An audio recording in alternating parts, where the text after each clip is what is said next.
You there! Stop! You'll go down like a sack of potatoes!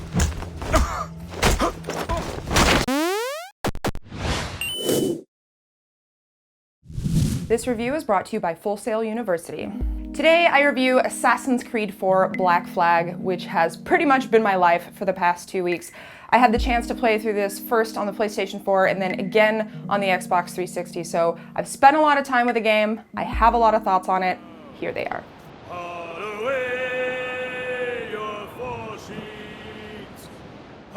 If you've ever had dreams of being a pirate, sailing the open ocean, hijacking royal convoys, and plundering booty, then congratulations, Assassin's Creed IV was made for you. This is a game that's bound to ruffle some feathers simply due to the liberties it takes with this series, but whatever angle you approach it from, it still has plenty of things to be excited about. Though it is a continuation of the series, Black Flag focuses on a new hero, Captain Edward Kenway, a rural farm boy with grandiose aspirations of becoming a privateer and sailing the West Indies. He leaves his wife and family in England at the turn of the 18th century and sets sail for the Caribbean, soon finding himself sucked into the pirate lifestyle with the promise of fame and riches. Your life seems a grand one, if I may say. So full of adventure. How marvelous. Of course, the entire story still takes place within the Animus, in the offices of Abstergo Entertainment, a subsidiary of Abstergo that specializes in immersive virtual reality experiences. Here you play a nameless, faceless employee who's been hired to sift through Desmond Miles' genetic memories to examine the life of Edward Kenway. It's both the clever and a strangely meta subplot that ties the game in with the franchise and creates an infinite canvas for future Assassin's Creed games. But those of you who find the transition to modern day jarring, as it often can be, will be happy to know that these scenes comprise a far smaller and less vital portion of the overall game than they have in previous installments. Most of your time in Assassin's Creed IV will be spent as the pirate Edward Kenway, traversing land and sea and killing everything along the way. Perhaps unsurprisingly, the most interesting part of the 20-plus hour storyline is its cast of supporting characters, including real-life pirates like Blackbeard and Charles Vane. Despite some rather colorful characters, though, the narrative itself is far from perfect. Certain storylines are introduced and developed over the course of several hours, only to be dismissed suddenly in 2 sentences. Likewise, most of the pivotal points in the game, which revolve around assassinating key figures, feel increasingly repetitive the longer you play. One notable improvement from Assassin's Creed III is the pacing, which does not require a ton of setup before you get to jump into the action. Soon after arriving in Havana, about an hour or so into the game, you're presented with a massive array of side activities, including assassin contracts, Templar missions, tons of collectibles like loot chests, ancient Mayan relics, and treasure maps pointing to even larger stashes of coin.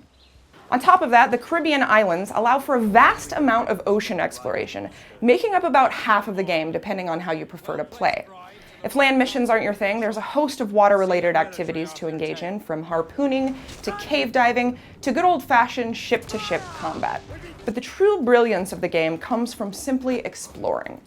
Peering through your telescope to see a ship slowly materializing in the distance is both exciting and ominous. The wonderful art direction populates the scenery with beautiful sunsets, treacherous storms, and some of the most realistic water physics you will ever see.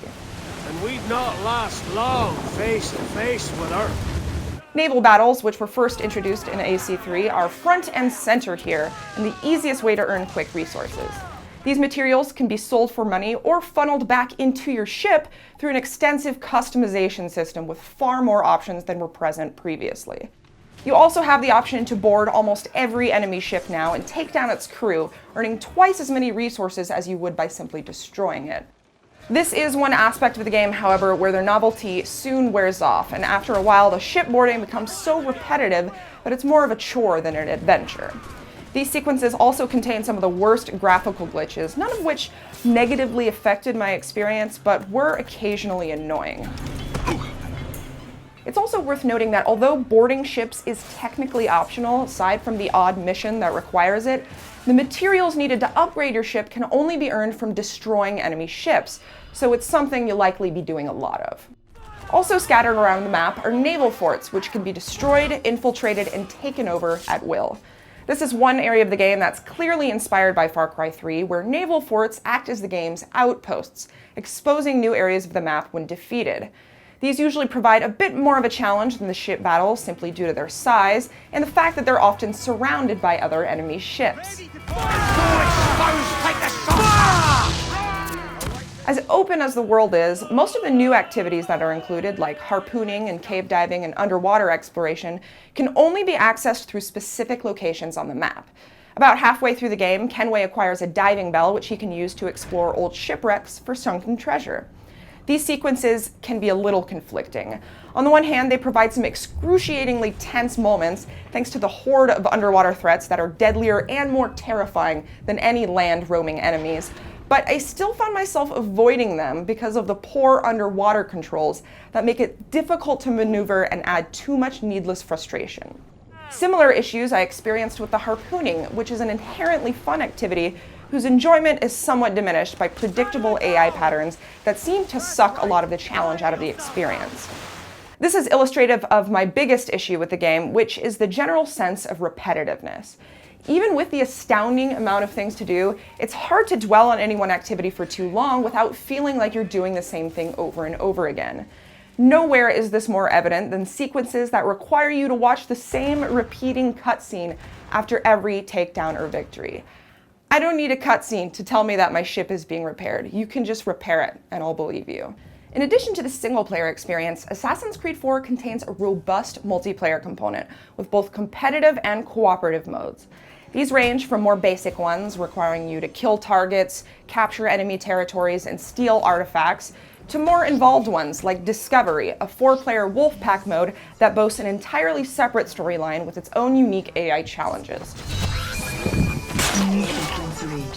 There's also an entirely new feature called Game Lab, which allows users to create their own multiplayer modes with over 200 different customizable elements, which can then be shared with friends or uploaded to the community. As someone who typically shies away from multiplayer in games, I had a surprisingly good time playing through the different modes here. There's enough variety that anybody should be able to find something they like, and if they don't, they now have the means to create it. My only gripe, which isn't so much a gripe as it is a wanton desire, would be a multiplayer mode that takes advantage of the naval combat, although I imagine there are probably technical limitations there that prevented that from being included. Even so, Assassin's Creed 4 is a full experience and one I was truly pleasantly surprised by. Of all the Assassin's Creed games, it's both the most different and the most ambitious. And while it may not succeed in every attempt it makes, when it does so marvelously. If this is the direction the series is going in, then Ubisoft, you have my attention. All hands aft, lads. We're taking this one home. Assassin's Creed 4 Black Flag gets a 4 out of 5.